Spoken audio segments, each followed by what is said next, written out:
Capítulo 4: Os perigos da radiação ionizante e o fim da história de Chernobyl. Bem-vindos à quarta e última parte da nossa série de remakes do vídeo sobre o desastre de Chernobyl.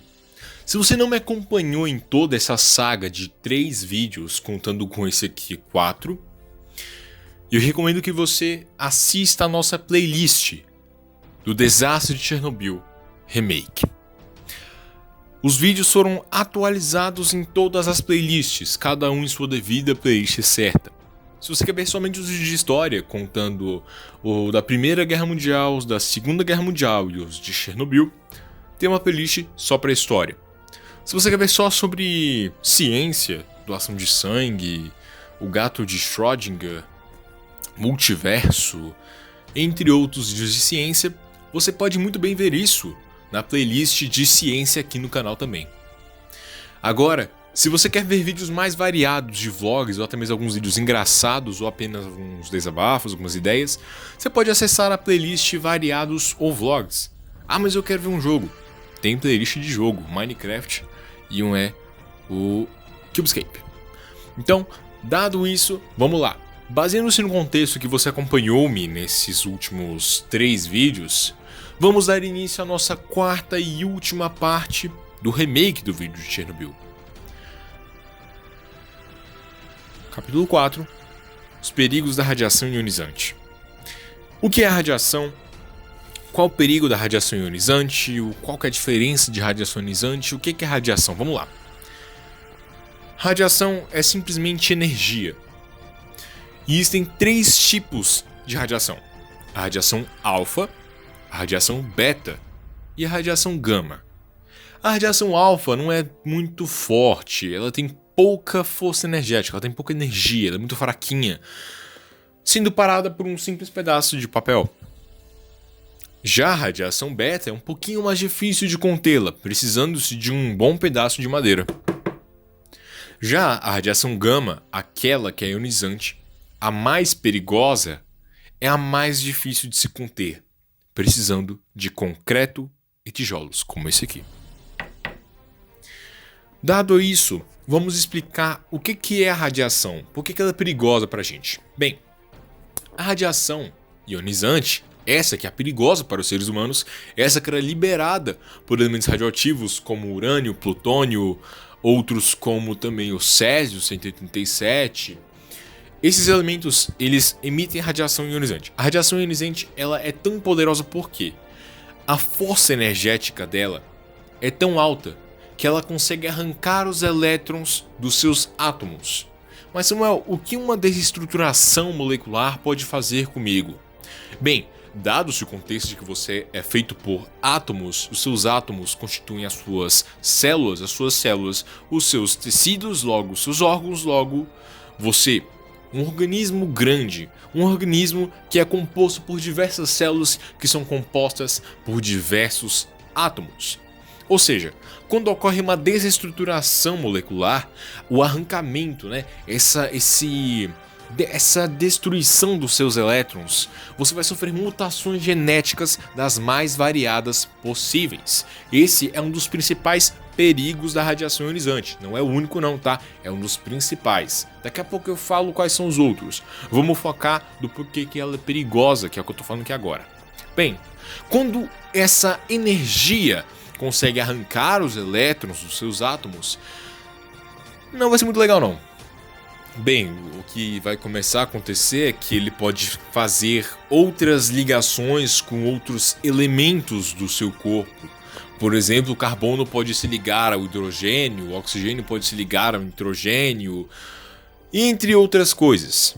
Então vai causar essa mutação genética. Tá, mas você disse também que vai causar um problema nas minhas células. O que vai causar se for dos elétrons e dos átomos? O que essas ligações têm importância? Bem, vamos lá. A radiação também é capaz de destruir o seu DNA, quebrando assim a dupla hélice que o seu DNA tem, formado por timina, citosina, guanina e a outra eu não lembro qual é, mas são 4. Aquelas 4 Aquelas 4 proteínas que ligam, né? Adenina, timina, citosina e a outra que eu não lembro. Guanina. São essas 4. Enfim, quando elas são quebradas, o seu DNA consegue sim se regenerar.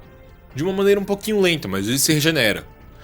Então, quer dizer que se altas doses de radiação no meu corpo vierem, então meu DNA vai ser desconstruído e eu vou morrer por conta de radiação? Como é que a pessoa morre por radiação, Samuel? Bem, vamos lá. O seu DNA tem um limite de quantas vezes pode ser atingido em um curto período de tempo para o seu DNA poder se reconstituir. O que acontece é que, durante a regeneração, o seu DNA vai ter que fazer as ligações de novo. Então, digamos que essa dupla hélice seja quebrada em 2. Então, o seu DNA que antes era 1 vai se quebrar, tornando-se 2 partes, mas apenas numa fita de uma dupla hélice. Se você correr mais algumas, por exemplo 2 ou 3, o seu DNA não vai ter tempo de se reconstituir tão rápido. Assim, criando uma aceleração desenfreada de reconstituição celular e a reconstituição do seu DNA, fazendo assim com que ocorra mutações genéticas e criamento e crescimento de tumores. Sim, tumores. Os tumores são grandes células que cresceram e se regeneraram de maneira tão rápida e de maneira tão abundante e desenfreada, causando assim uma espécie de contaminação zumbi. Mas contaminação zumbi, não estou entendendo o que você está querendo dizer. Bem, quando as suas células começam a passar para outras que elas têm que se regenerar muito rápido, o seu corpo identifica que tem que produzir mais células. Então, produzindo mais células, criamos uma horda de células zumbis crescendo desenfreadamente, causando os tumores, que depois vão causar os cânceres. Como você viu no último vídeo, a questão dos números de casos de câncer de tireoide em crianças aumentou em 40%, em adultos em 7%. Então, causando esses tumores, trazem logo assim os cânceres. Existem vários tipos de câncer. Existe o câncer de hipófise, de tireoide, que foi o mais ocorrido em Chernobyl. Existe o câncer de pele, que é um dos mais comuns que existem também. Existem outros tipos de câncer, como o câncer de faringe, laringe, pulmão, dentre outros que, bem, é só você pesquisar se existe, mas os mais comuns são esses. Também o câncer de próstata e o câncer de ovário e o de mama, que são os mais ocorridos em mulheres, mas também pode ocorrer em homens, tá? Câncer de mama pode ocorrer em homens sim. Tá, você falou o que a radiação pode fazer, mas aquelas outras coisas que a radiação pode fazer, você disse que ia comentar mais tarde, então vamos lá. A radiação, ela também pode causar queimaduras de 3º grau no seu corpo.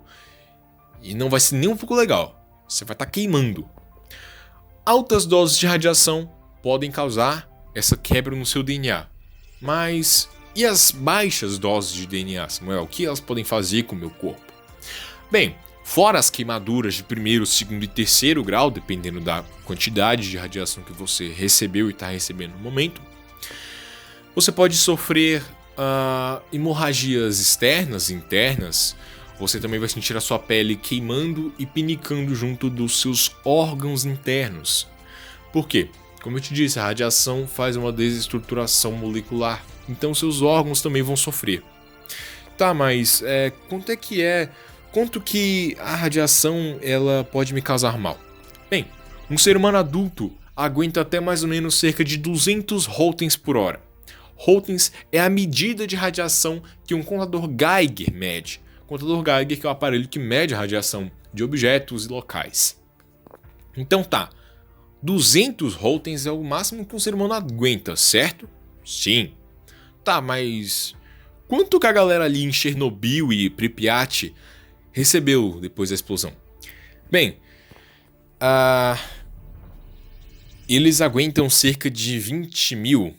Então 20 mil foi o que eles receberam. E eu acabei de falar errado porque são 500 holtens, né? Um ser humano adulto consegue aguentar 500 holtens. Eu falei errado, desculpa. E aí, aos arredores de Chernobyl, a quantidade chegou aos 20 mil holtens por hora. Foi a quantidade de radiação que que essas pessoas, os liquidadores, as pessoas como o principal operador, o não sei o que lá, Dyatlov, que eu falei no último vídeo, receberam, né, uma quantidade energética gigantesca. Pra você ter uma ideia, para você chegar a uma quantidade de radiação que pode ser perigosa para você, você teria que comer 500 mil bananas, 1 milhão de bananas, 1 bilhão, 5 milhões, não lembro, um negócio assim. A banana, o potássio dela libera radiação, mas é bem pouquinho. Pra você ter uma ideia, o seu celular, sua geladeira, micro-ondas emitem muito mais radiação. Uma coisa também, uma comparação muito engraçada, são as castanhas do Pará, que também emitem radiação por estarem muito abaixo do solo. O solo emite radiação, rochas emitem radiação, qualquer coisa ao seu redor emite radiação. Então não se preocupa, não sai pegando os seus objetos e jogando fora. Calma, calma, é uma radiação muito fraquinha que quase não vai fazer nada no seu corpo. Bem, o maior problema depois da explosão, fora toda a radiação, o incêndio, o grafite que pegou fogo, todo o material radioativo que foi liberado aos arredores da cidade do reator e aquela nuvem radioativa que eu falei para vocês, que os suecos foram os primeiros a perceber, lembra disso? Foi o Césio-137. Por quê? A meia-vida do Césio-137 é cerca de 30 anos. Mas o que é uma meia-vida? Uma meia-vida é o tempo que um átomo demora para decair, se tornar outro elemento ou deixar de existir, dependendo dele, né? Perder a sua energia radioativa. Ele perde a sua radiação depois de 30 anos. Bem, sendo assim, a cidade permanecerá inabitada, então, de 3 a 20 mil anos. O que é uma coisa bem complicada, porque os moradores de Chernobyl e Pripyat, que foram ditos que poderiam voltar algumas semanas, não voltaram tão cedo. Esse é uma estimativa de 3 a 20 mil anos. A gente provavelmente já vai estar colonizando pelo menos uma parte do nosso sistema solar. Marte vai ter algumas colônias. Inclusive 2022, ano que vem, o homem vai para Marte. Então vamos fazer uma nova Chernobyl em Marte. Não façam isso, pelo amor de Deus. Não façam isso. Para você ter uma ideia, a meia-vida do urânio 235, que foi aquele liberado, né, em Chernobyl, urânio 235 e urânio 237, né, tem os isótopos dele. Isótopo é o mesmo elemento, só que uma quantidade de prótons diferente, ou isótopos diferente. Enfim, química, sou ruim em química, não lembro dessas paradas. Mas é um número bem grande, eu vou tentar colocar ele aqui na tela. Como é o finalzinho do vídeo, eu vou saber que é no final do vídeo que eu tenho que colocar a meia-vida do urânio. É muito tempo a meia-vida do urânio. Outra coisa que aconteceu, lembra daquele incêndio que ocorreu depois da explosão de Chernobyl? Então, todo o material radioativo e a lava criada por toda aquela